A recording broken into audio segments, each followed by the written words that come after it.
नमस्कार, मैं जितेंद्र चतुर्वेदी मतांतर में आप लोगों का स्वागत है।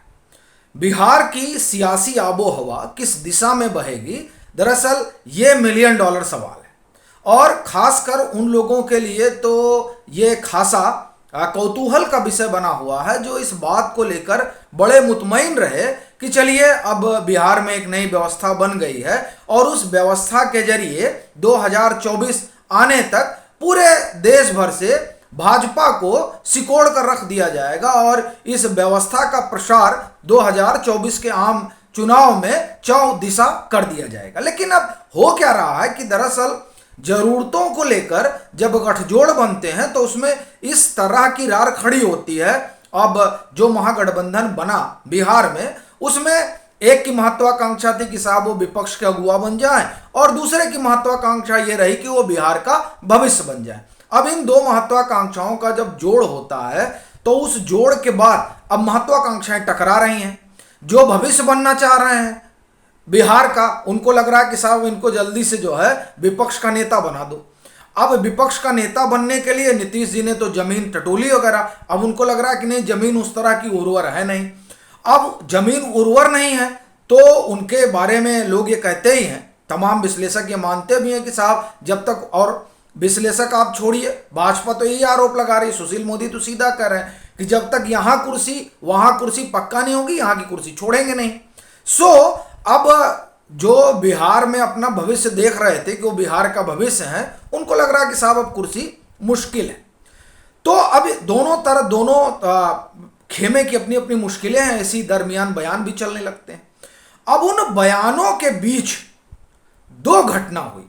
एक, कार्तिकेय सिंह को इधर से उधर किया गया, दूसरा सुधाकर सिंह। अच्छा, सुधाकर सिंह का इस्तीफा अपने आप में बड़ी घटना बन गई और असल में इस घटना से एक सवाल ये खड़ा हुआ है कि क्या राजद नीतीश जी के लिए समस्या बढ़ा रहा है।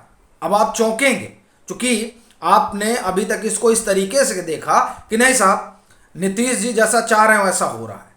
तो इसको थोड़ा एक बार उल्टा करके देखिए कि नीतीश जी जैसा चाह रहे हैं वैसा हो रहा है या राजद जैसा करवाना चाहता है उस स्थिति तक पहुंचने के लिए ऐसा हो रहा है।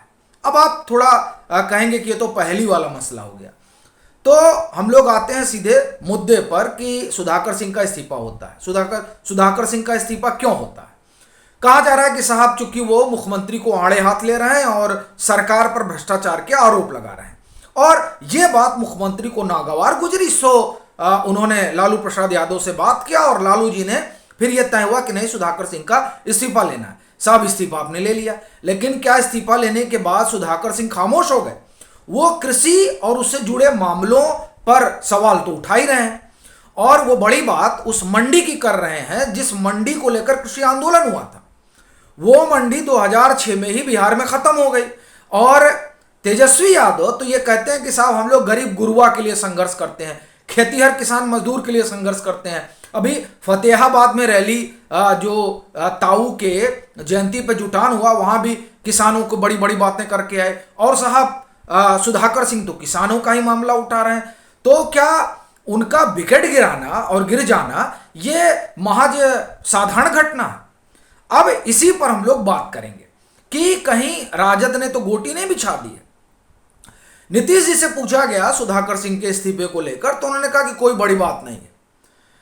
चलिए ठीक है, ए टू जेड की पॉलिटिक्स वैसे तो जदयू भी कर रही है और कम से कम ललन बाबू को अध्यक्ष बनाना इस बात का प्रमाण है और ए टू जेड की पॉलिटिक्स तेजस्वी यादव भी कर रहे हैं। लेकिन सुधाकर सिंह के जाने से जदयू पर कोई असर नहीं पड़ेगा क्योंकि वो नेता तो राजद के हैं और राजद कोटे से मंत्री थे। अब सवाल ये उठता है कि जिस ए टू जेड की पॉलिटिक्स तेजस्वी यादव ने शुरू की और वो इस ग्राउंड पर शुरू की कि नहीं साहब हम अपने पिता से अलग हैं, और लालू प्रसाद यादव की एक अपनी राजनीति थी जिसमें वो भोरा बाल का नारा देते थे और उसके खिलाफ तमाम बिरादरियों को लामबंद करते थे। लेकिन अब उस तरह की परिस्थिति रही नहीं क्योंकि अब राजद को धीरे धीरे एक खेमे से जोड़ दिया गया और वो खेमा उनकी बिरादरी का और मुस्लिम समाज का। तो इस तरीके से एक खेमे में वो जुड़ गए। उस खेमे से बाहर निकालने की कवायद में तेजस्वी यादव ने ए टू जेड का एक तरह से आप कहिए कि प्रयोग शुरू किया और उस प्रयोग में पीछे जो उपचुनाव हुए बिहार में उसमें वो काफी हद तक सफल भी रहे। अब सवाल ये उठता है कि क्या वो इस A to Z के जो उनका अपना समीकरण है उससे हाथ धोना चाहते हैं, और इसलिए उन्होंने सुधाकर सिंह से कहा जगदा बाबू पर ये हुआ कि नहीं आप जो इनका इस्तीफा दिलाइए। एक इस्तीफा तो ये हो गया, दूसरा कार्तिकेय सिंह को वहां से यहां कर दिया गया।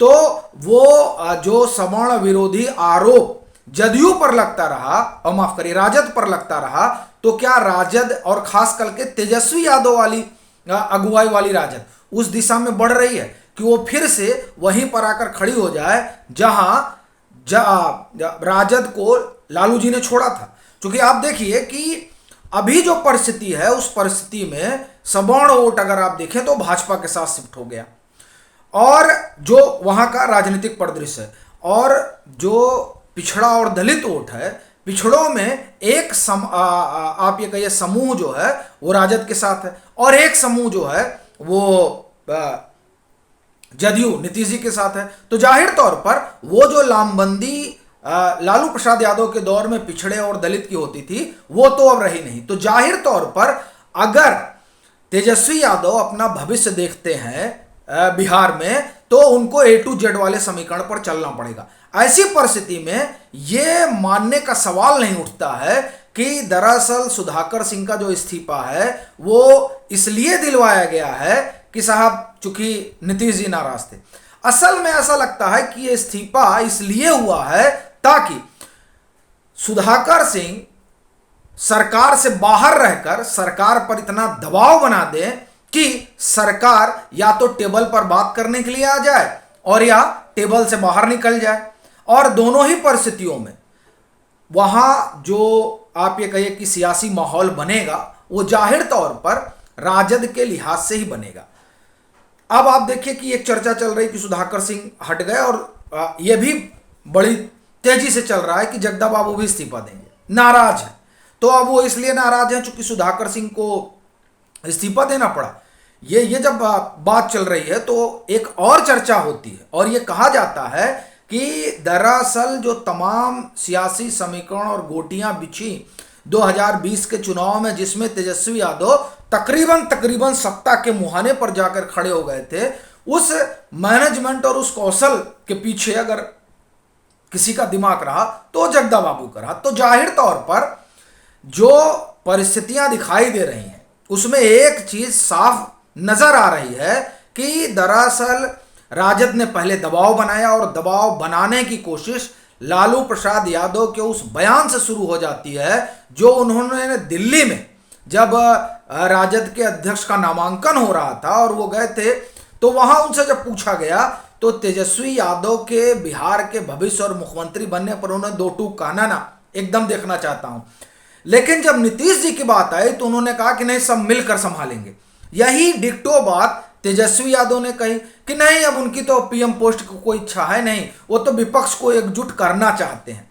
अब बड़ी मजेदार बात देखिए आप कि पिता पुत्र इस मामले में एक ही तराजू पर खड़े हैं।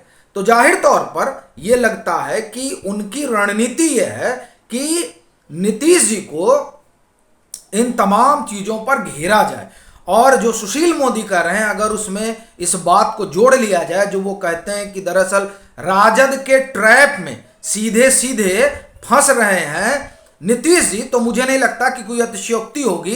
क्योंकि ये जो सुशील मोदी कहते हैं कि देखिए हो क्या रहा है कि ये चाहे या ना चाहे तमाम उन लोगों को मंत्री बनाया गया जिनके ऊपर तमाम तरह के आरोप हैं। तो इससे जनता में एक ये संदेश जा रहा है कि साहब नीतीश जी कुर्सी के लिए कुछ भी कर सकते हैं, वो राजद के साथ भी जा सकते हैं और राजद में उन लोगों को भी बैठा सकते हैं और जो जिनके ऊपर दाग लगे हुए हैं या जो दागी हैं।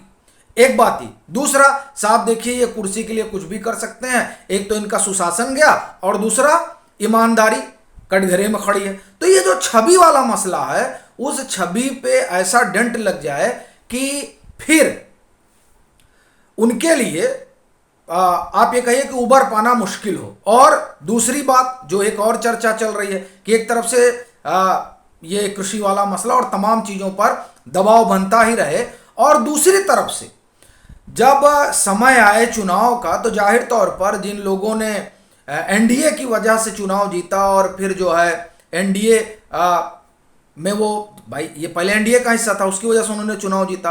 अब क्या होगा कि उनकी या तो सीट कटेगी या टिकट कटेगा। तो ऐसी परिस्थिति में जदयू के भीतर हलचल होगी और उस हलचल का फायदा राजद बड़े आराम से ले सकती है। एक चर्चा ये भी चल रही है कि दरअसल ये जो तमाम चीजें हो रही हैं उसमें चाहे बयान आया हो, चाहे बयानों पर कहा गया हो कि रुक जाइए, ये तमाम बातें ये दिखाने बताने और जताने के लिए चल रही हैं कि साहब देखिए आप चिंता मत करिए हम आपके साथ खड़े हैं। लेकिन अंदर खाने एक दूसरी कहानी भी चल रही है।